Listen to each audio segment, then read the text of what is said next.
Signore del trono grandioso, pace e benedizione sul suo messaggero, il generoso e sui suoi compagni, e che ha seguito il sentiero luminoso. Carissimi fratelli e sorelle, oggi soffermiamo insieme per trattare questo argomento che si intitola la maldicenza.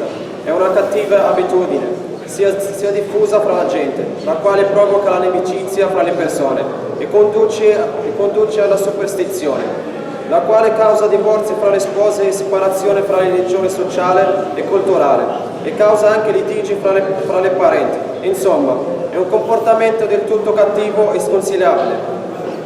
Il messaggero Muhammad sallallahu alaihi wasallam disse: Satana si siede sulla sua poltrona e interroga i suoi figli, dicendo: cosa avete fatto? E ognuno racconta cosa ha fatto. E lui rispose: non avete fatto nulla. E l'ultimo dice: io sono stato dietro a loro affinché sono divorziate.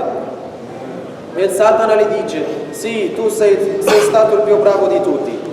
Disse Allah nel Sacro Corano: non dare ascolto ad alcun miserabile spergiuro, il diffamatore e seminatore di maldicenza, a quel grande nemico del bene, trasgressore, peccatore, arrogante e persino bastardo.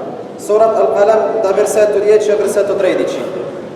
Cari fratelli e sorelle, alcuni componenti che comportano la maldicenza sono i seguenti.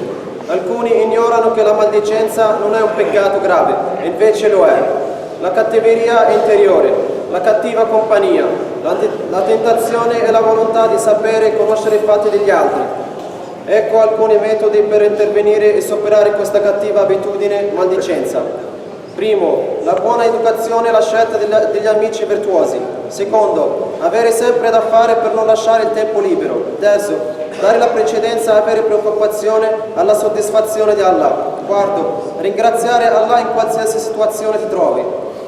Quinto, aumentare sempre la fede in Allah. La lode appartiene ad Allah, Signore dei mondi, pace e benedizione sul profeta Muhammad e ai suoi compagni.